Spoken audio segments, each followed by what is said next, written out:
Oke, assalamualaikum warahmatullahi wabarakatuh. Selamat siang.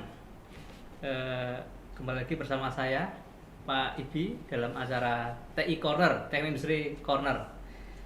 Kita akan bincang-bincang terkait teknik industri ya, dari segi mahasiswa atau dari segi kita, para pengajarnya.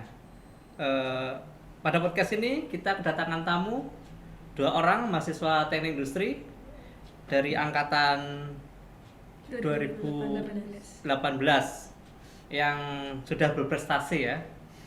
Saya akan mungkin suruh satu-satu berkali diri. Ada Mbak Putri sama Mbak Majid ya. Kita mulai dari Mbak Putri, silakan perkenalan diri. Assalamualaikum warahmatullahi wabarakatuh. Nama saya Dewi Putri Mardiana, dari Teknik Industri angkatan 2018. Saya Nurul Janati Majid dari Teknik Industri angkatan 18 juga. Ya, itulah perkenalan singkat dari para mahasiswi kita yang berprestasi. Hari ini saya minta mereka untuk menceritakan ya pengalaman mereka, kesuksesan mereka memperoleh pendanaan program kreativitas mahasiswa ya. Sebuah ajang kreativitas bagi mahasiswa yang mana di situ mahasiswa diuji kreativitasnya untuk memperoleh novelty dari berbagai bidang program kreativitas mahasiswa yang dilombakan ya. Ada sebentar saya cek dulu. Ada beberapa jenis dari PKM ya.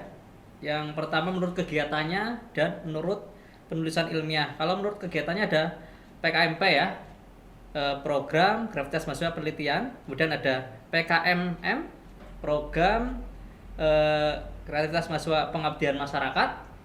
Kemudian ada PKMK ya, program kreativitas mahasiswa kewirausahaan. Dan ada PKMT ya, program kreativitas mahasiswa penerapan teknologi.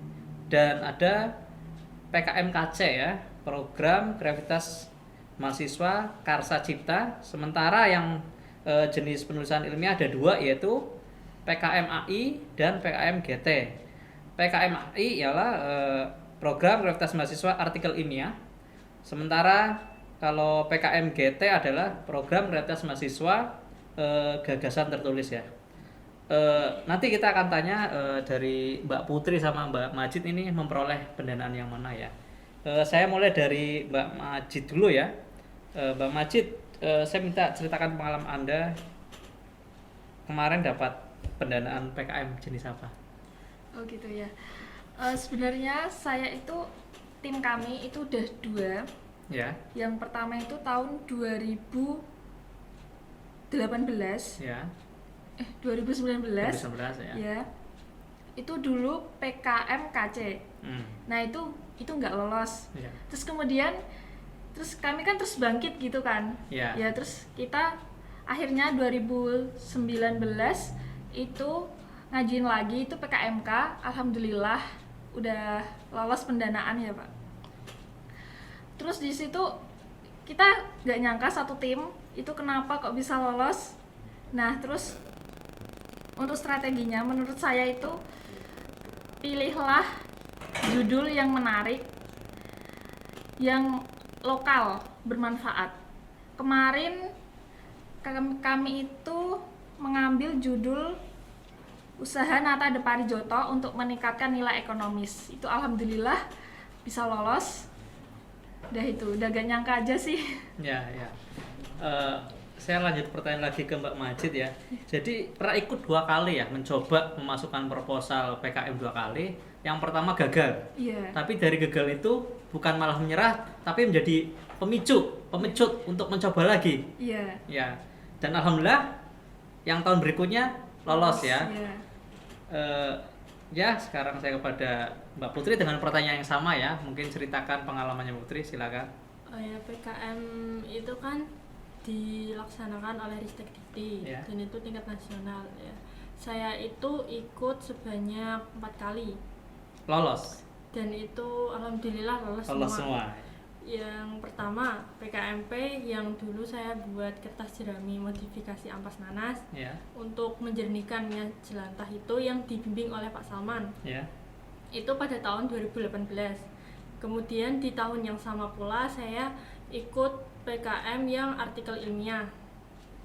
Itu judulnya itu analisis faktor penghambat UMKM Jenang Kudus dengan metode ISM, itu dibimbing oleh Pak Rangga. Kemudian di tahun selanjutnya itu tahun 2019 saya ada PKMKC dan PKMAI.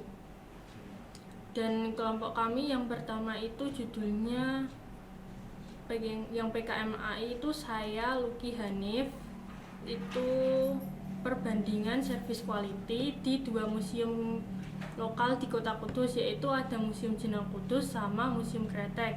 Dan kedua museum ini dijadikan penelitian bagi kami itu karena sebuah ikonik di Kota Kudus yang sudah terkenal.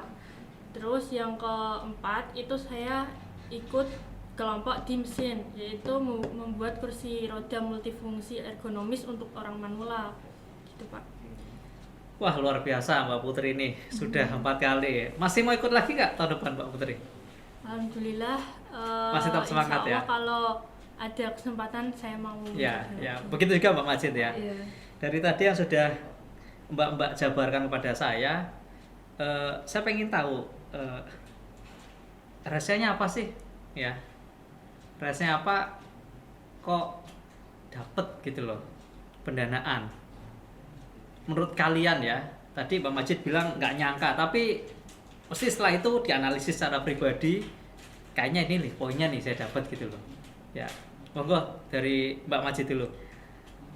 Kalau saya itu yang penting sih berdoa, terus optimis. Ya, Udah itu aja sih kalau dari segi religiusnya. iya, iya. Kalau dari Mbak Putri? Kalau dari segi religiusnya ya hampir sama dengan Mbak Majid, Ya. doa, optimis, sama banyak-banyak minta sama Allah gitu. Ya. Terus dari segi akademisnya itu emang kita itu benar-benar gimana ya, mengikuti prosedur yang Ristek Dikti tetapkan gitu. Ya. Mulai dari judul, tata penulisan, dan timeline yang udah ditetapkan sama Ristek Dikti, Iya. baik internal maupun eksternal gitu. Ya. Ya, jadi yang pertama ada dari segi religiusnya ya. Iya. Itu yang pertama berdoa ya. Kemudian satu yang akademik, kata Mbak Putri, harus ikuti tahapan, prosedur, template yang disediakan oleh Dikti ya. Pertanyaan selanjutnya adalah bagaimana pengaruh dari dosen pembimbing PKM ya terhadap hasil ya yang kalian telah kerjakan?